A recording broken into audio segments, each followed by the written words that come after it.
Well, my next guest tonight is calling for a change in the assisted dying law. This is after her husband ended his life at Dignitas earlier this year. Lottie Clark watched as her fit and healthy 42-year-old husband, James, deteriorated after being diagnosed with motor neurone disease. After 2 years with MND, he chose to travel to Zurich to end his life. And in his last call to his wife, James made one final request, asking Lottie to do all that she could to get the UK to reconsider their stance on assisted dying. I sat down with her a little earlier today and I started by asking Lottie what it was like when James received his diagnosis. So the diagnosis took a very long period of time, over several months, and the first set of tests he had came back as unremarkable. And he walked into the first neurologist's office and was told by him that he categorically didn't have MND. They were the neurologist's words to him. So he felt reassured by that. And as the symptoms progressed and continued, he pushed hard because James needed an answer for everything. That was the kind of person he was. And he called me and he said, I've just come out of the neurologist's office and I've got motor neuron disease.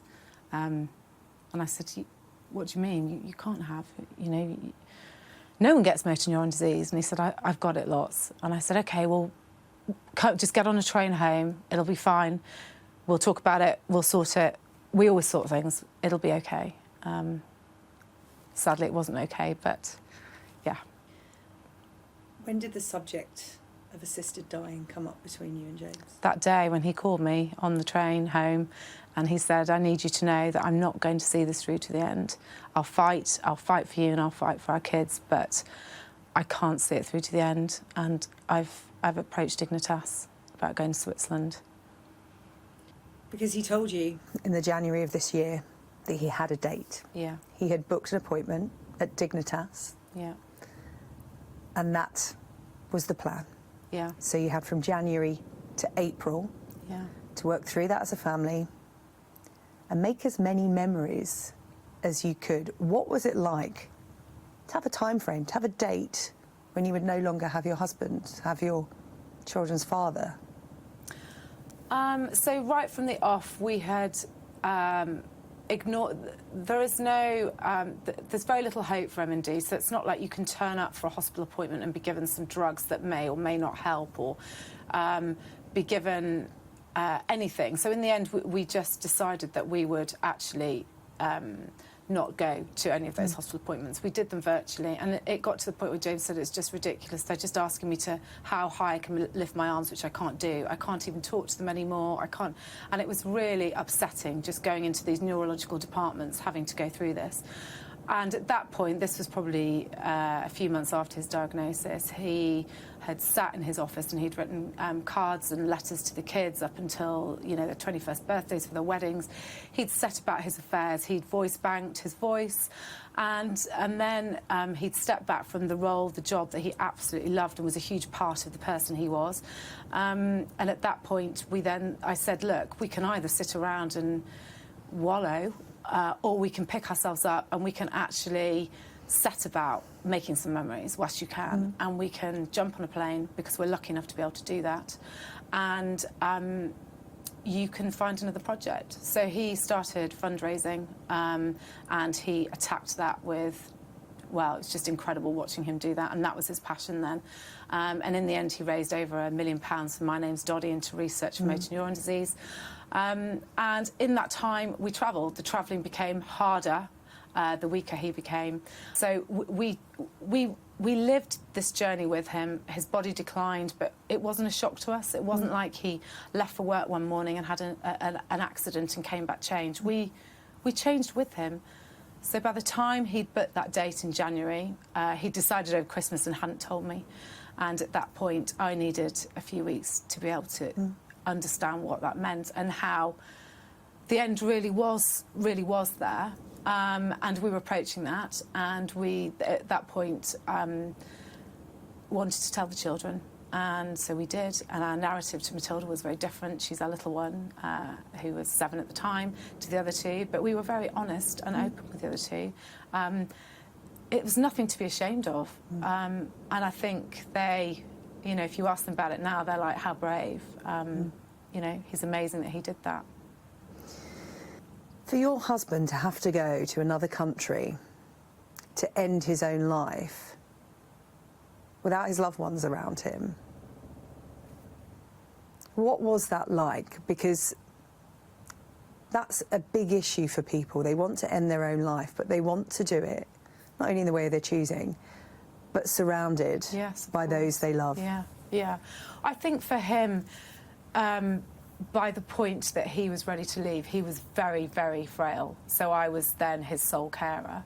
And I think he had made his peace with that. And he understood that the option wasn't available to him in the UK. And he would have to go there. And that meant not being with his family. But I think his pain and anguish and his physical pain was greater than the pain of losing us and us not being with him. You know, he'd had 2.5 years to get used to that. Not that that made it any easier when the day came, but yeah, I think he'd made his peace with it by that point. Had you, at that point, had the children? I don't think I will ever. I've made my peace with the fact that he did what was right for him, what was right for us, what was right for our situation and his suffering. I will never make my peace with the fact that he had to get on a plane and not be with us. And also that I think it ironically cut short some final weeks that we could have had together if he hadn't have had to travel. But he was at the point where he wouldn't have been able to physically travel if he'd left it He much had to later. go before he was Yeah, he ready. did. Yeah, he did. So he could physically make Yeah. that journey on his own. Yeah. Planning your own death, you get to make plans for your final weeks and months, also for life after you've left your family. You get to have the conversations that people say they wish they'd had they known someone was going to pass. You get to tell people your wishes, your husband's being that you tell his story. You get to let people know that they're loved. Yeah. What was it like to have that opportunity? Because changing the law in the UK would provide that opportunity for people to have that set plan, that dignified death, and that way of not just ending it how you want to as an individual, but as a family. I think it's really important. I think, you know, if you were to look at I hate to say the upside of a terminal illness, because of course, how can there be? But if you were to compare that versus a shock death, then we were lucky because we were able to spend that time and to say our goodbyes and to leave no stone unturned. But I still grapple with the fact that I wasn't with him to hold his hand. And even though we managed to FaceTime when he was out in Zurich, when he got to the clinic, that was the final FaceTime. I wasn't able to lie next to him, hold his hand, you know, and that's losing somebody and the grief that comes with that, particularly at a young age when it's unexpected, you know, in your 40s. The grief of that is huge, but then the added layer of grief, having to wave goodbye to him and see him do that alone is, I think an unnecessary trauma that my children have had to live through, and I have too. Lottie, what would you say to those who are against an assisted dying bill? They say it could be open to abuse. There are people that say, you know, palliative care in this country needs to get better to help people with end-of-life caring. This shouldn't be seen as an easy or a cheaper option, just to put it in those, you know, bald terms, because that's what some people are saying when it comes to this. For families like you, it was something that worked, but people don't quite understand that you can't just go to Dignitas.